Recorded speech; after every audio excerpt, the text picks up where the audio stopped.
अब हम देखते हैं कि जो स्फेरिकल कोऑर्डिनेट सिस्टम है और सिलेंड्रिकल कोऑर्डिनेट सिस्टम है उनके दरमियान इंटर कन्वर्जन या ट्रांसफॉर्मेशन किस तरह होगी। तो चलिए देखते हैं। आपको नज़र आ रहा है कि यहाँ पर ये जो लाइन नज़र आ रही है, जो पिछले स्लाइड में हमने ये फाइंड की थी r साइन ऑफ थीटा। पिछले स्लाइड में अगर हम जाएं तो ये वो लाइन है जो हमने ट्राइंगल्स की मदद से आप लोगों को समझाया था कि इसकी वैल्यू किस तरह r साइन ऑफ थीटा आ रहा है। तो यही लाइन जो वो सिलेंड्रिकल कोऑर्डिनेट्स में इसको रो कहा जाता है।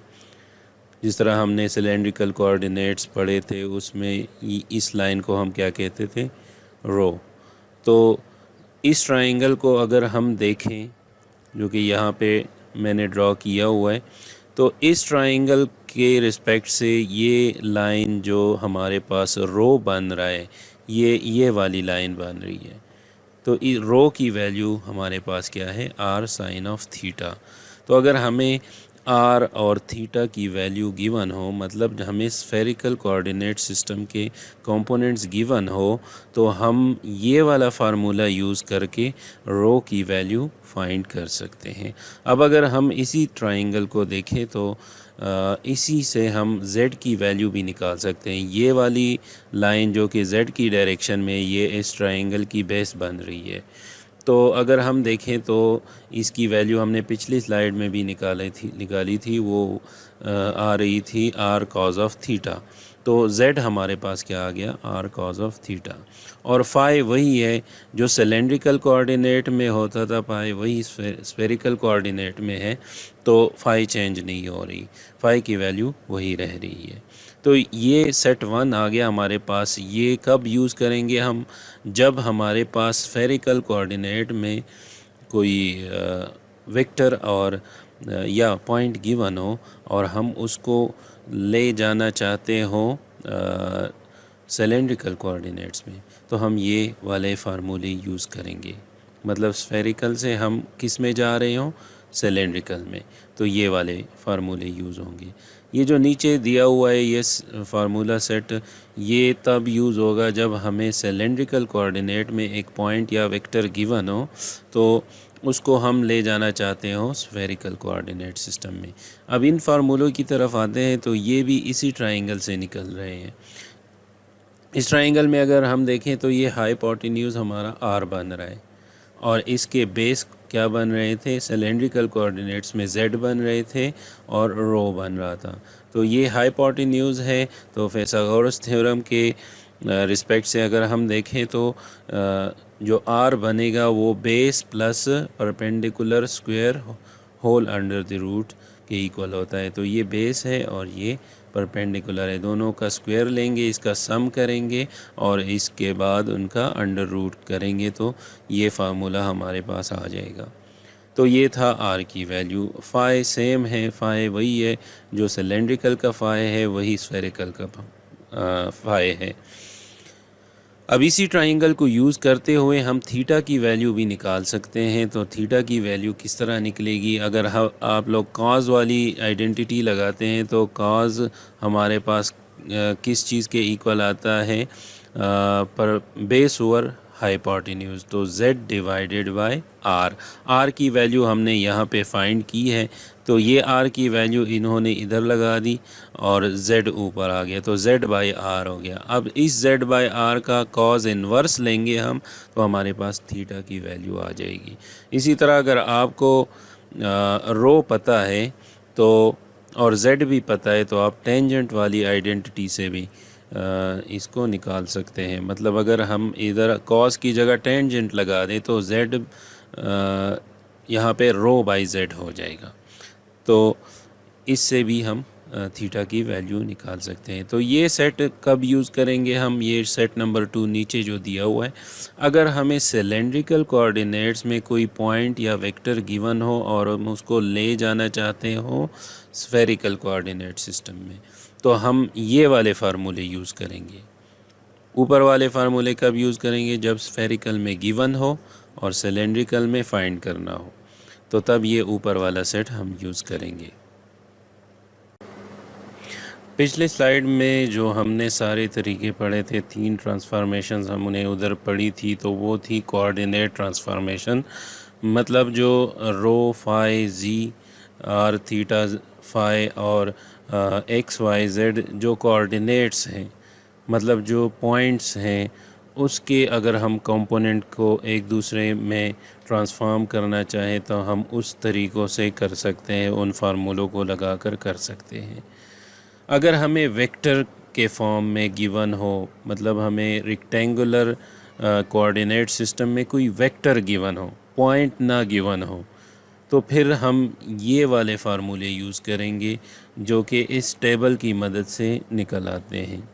तो इस फार्मूले को हम कैसे यूज़ करेंगे? आरसीएस में अगर हमें फाइंड करना हो किसी वेक्टर को और उसके कंपोनेंट्स गिवन हो सिलेंड्रिकल में, मतलब हमें ये वाला वेक्टर गिवन हो, ये वाला वेक्टर आप लोगों को नज़र आ रहा है, इसमें क्या गिवन है? ए रो स्मॉल और कैपिटल ए, तो ए फाई प्लस ए जेड। तो ये जो है ये स्मॉल वाले लेटर्स जो हैं ए की शक्ल में, ए रो, ए फाई और ए जेड, ये यूनिट वेक्टर हैं। वेक्टर के साथ अपना यूनिट वेक्टर भी होता है जो उसकी डायरेक्शन को ज़ाहिर कर रहा होता है। तो ये हमें किस फॉर्म में गिवन है? सिलेंड्रिकल कोऑर्डिनेट सिस्टम में गिवन है, एक वेक्टर है, पॉइंट नहीं है।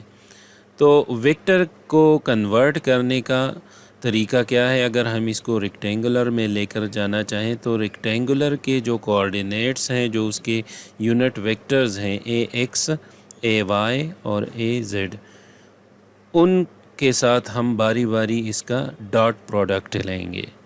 जब हम इस पूरे वेक्टर का ए एक्स के साथ डॉट प्रोडक्ट लेंगे तो हमें ए एक्स कंपोनेंट इसका मिल जाएगा और इसके साथ हम यूनिट वेक्टर ए एक्स लगा देंगे। इसकी जो भी वैल्यू आएगी, कोई न्यूमेरिकल वैल्यू आएगी, अगर इसको हम सॉल्व करेंगे, ए रो की वैल्यू पुट करके, फाई की वैल्यू पुट करके हम इसको सॉल्व करेंगे तो इसकी वैल्यू क्या आएगी?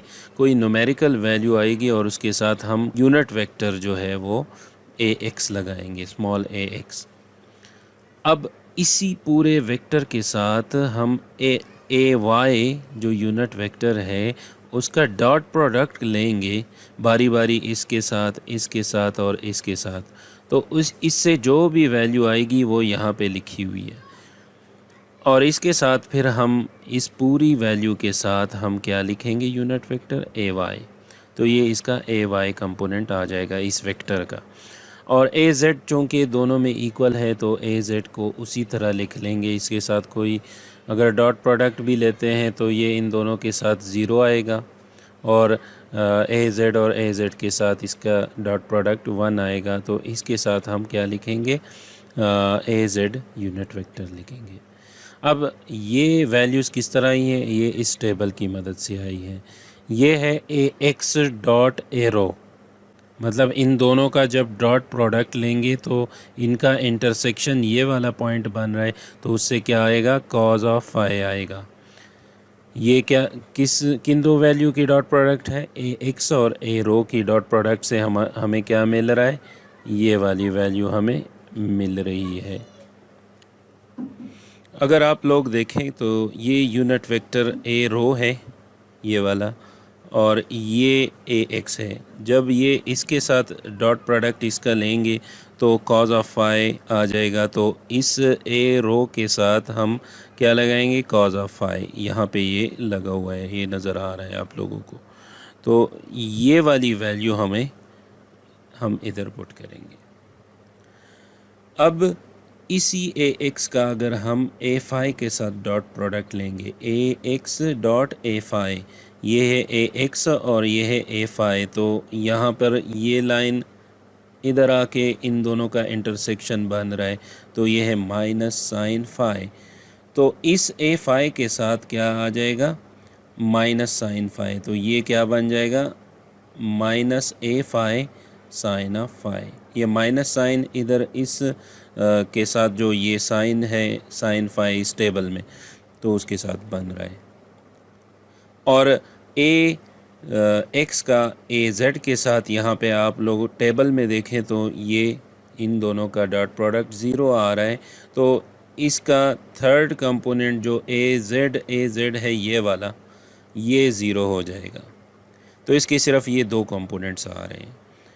इसी तरह अगर ए वाई फाइंड करना चाहें, ए एक्स तो हमने फाइंड कर लिया, अब ए वाई फाइंड करने के लिए हम क्या करेंगे कि इस ए वाई यूनिट वेक्टर को हम इस पूरे वेक्टर के साथ क्या करेंगे, डॉट प्रोडक्ट करेंगे इसका।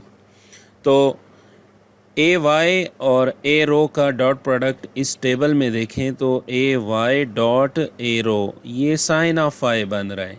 तो यहाँ पे आप लोग देखें ए रो के साथ ए रो है यूनिट वेक्टर ये वाला, इसके साथ ए वाई का डॉट प्रोडक्ट आ जाएगा साइन ऑफ फाई, तो ए रो साइन ऑफ फाई। तो यहाँ पे ये वैल्यू आपको नज़र आ रही है ए रो साइन ऑफ फाई। इसी तरह ए वाई का ए फाई के साथ अगर डॉट प्रोडक्ट लिखेंगे तो ये कॉज ऑफ फाई की इक्वल आता है। तो यहाँ पे ए फाई के साथ क्या आ गया, कॉज ऑफ फाई। और ए जेड के साथ ए वाई का डॉट प्रोडक्ट ज़ीरो है, इस टेबल में आपको नज़र आ रहा है, तो इसका थर्ड कंपोनेंट ज़ीरो आ गया। तो हमारे पास ए वाई का जो कन्वर्जन है सिलेंड्रिकल से रेक्टेंगुलर में, ए वाई हमने हासिल कर लिया। अब ए जेड जो है वो बाकी दोनों के साथ इसका डॉट प्रोडक्ट ज़ीरो बन रहा है। इस टेबल में आप देखें ये जो नीचे वाली लाइन है इसमें ज़ीरो ज़ीरो, तो ए जेड का ए रो और ए फाई के साथ ज़ीरो बन रहा है और सिर्फ ए जेड के साथ इसका वन आ रहा है। तो ए जेड के साथ वन आ गया तो मतलब a z is equal to a z, इसके साथ कोई कॉज साइन नहीं लगेगा, इसकी वैल्यू वन आ रही है। तो ये हमने तीनों कंपोनेंट्स जो है ना इस वेक्टर के हासिल कर लिए रेक्टेंगुलर में। तो अगर हमें सिलेंड्रिकल में कोई वेक्टर गिवन हो और हम रेक्टेंगुलर में उसे कन्वर्ट करना चाहें तो हम ये वाला फार्मूला सेट यूज़ करेंगे। अब अगर हमें कोई रेक्टेंगुलर में गिवन हो और हम सिलेंड्रिकल में जाना चाहें इस तरह, तो हम क्या करेंगे कि ये जो ए रो है, ए फाई है, ए जेड है, इसका डॉट प्रोडक्ट लेंगे उस वेक्टर के साथ जो हमें रेक्टेंगुलर में गिवन होगा। ये वाला रेक्टेंगुलर में हमें ए एक्स ए वाई एफ जेड के फॉर्म में गिवन होगा, हमने इसका डॉट प्रोडक्ट लेना है ए रो ए फाई और ए जेड। उसके लिए भी यही टेबल यूज़ होगा और इसी तरह यूज़ होगा जिस तरह हमने पहले वाली सेट में हमने ये टेबल अप्लाई किया था। यहाँ पे देखें तो ए रो डॉट ए एक्स, तो ए रो डॉट ए एक्स वही कॉज ऑफ फाई बन रहा है, तो इस ए एक्स के साथ ये जो कंपोनेंट है इसके साथ क्या आ जाएगा, कॉज ऑफ फाई आ जाएगा, जिस तरह आप लोग इस फार्मूले में देख सकते हैं। यहाँ पे ये कॉज ऑफ फाई लिखा हुआ है, तो ये कहाँ से आया, ए एक्स अपनी जगह आ गया यहाँ से, ये कॉज ऑफ फाई कहाँ से आया, ये इस ए एक्स और ए रो की डॉट प्रोडक्ट से, इस टेबल की मदद से। फिर उसके बाद इसी ए रो का हम डॉट प्रोडक्ट लेंगे इस ए वाई के साथ, तो ये ए वाई इधर आ गया जो हमारे पास कोई वैल्यू होगी, और ये यूनिट वेक्टर और ये यूनिट वेक्टर डॉट प्रोडक्ट आपस में इसका ए वाई और ए रो का, ये यहाँ पे ए वाई, ये ए रो है ये कॉलम, और ये रो क्या है, ए वाई का है। तो a y dot a rho sine of phi आ रहा है, तो ए वाई के साथ क्या आ गया, साइन ऑफ फाई। इसी तरह ए फाई के भी कंपोनेंट्स इसी टेबल की मदद से निकल आते हैं, ए जेड तो उसी के इक्वल है। तो ये वाला जो नीचे वाला फार्मूला सेट है ये कब यूज़ होगा, जब हमने जाना हो रेक्टेंगुलर से सिलेंड्रिकल में, तो ये वाला यूज़ करें।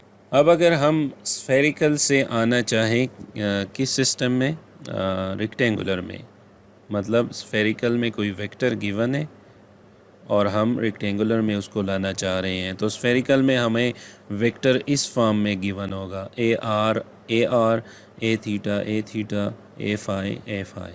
ये जो स्मॉल है ये यूनिट वेक्टर है।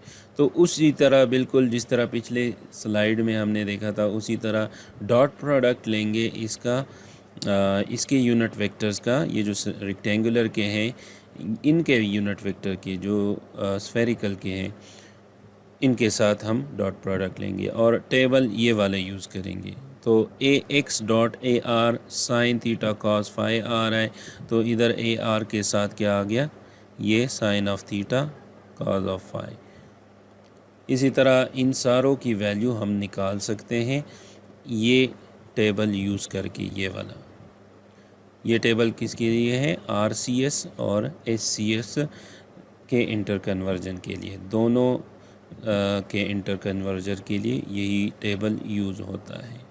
तो जो क्वेश्चन में अगर हमें वेक्टर गिवन हो तो हम ये वेक्टर ट्रांसफॉर्मेशन जो है ये यूज़ करेंगे, ये जो आखिरी स्लाइड्स हैं। और जो पहले स्लाइड्स हमने पढ़े थे जिसमें हमने ट्रांसफॉर्मेशन पढ़ी थी, हम उसको कब यूज़ करेंगे, अगर हम पॉइंट को कन्वर्ट करना चाहें, मतलब कोऑर्डिनेट्स को सिर्फ कन्वर्ट करना चाहें, यूनिट वेक्टर साथ ना हो, वेक्टर फॉर्म में ना हो, तो सिर्फ पॉइंट्स को कन्वर्ट करने के लिए, उसके कंपोनेंट्स को कन्वर्ट करने के लिए हम वो वाले फार्मूले यूज़ करेंगे। लेकिन अगर हमें वेक्टर फॉर्म में गिवन हो तो हम ये वाली ट्रांसफॉर्मेशन यूज़ करेंगे। बिल्कुल इसी तरह ये जो सिलेंड्रिकल और स्फेरिकल के हैं उसके लिए भी हमें ये टेबल गिवन है। इस टेबल की मदद से आप लोग ये दोनों फार्मूला सेट्स जो है वो निकाल सकते हैं। तो इसको आप लोगों ने ख़ुद देखना है, क्योंकि हमने पहले वाले 2 स्लाइड्स में चूँकि इस मेथड को कवर कर लिया है तो अब इस पे मज़ीद टाइम वेस्ट नहीं करते। ये लोग आप ख़ुद देख लें कि ये फार्मूले इस टेबल की मदद से किस तरह आते हैं। शुक्रिया।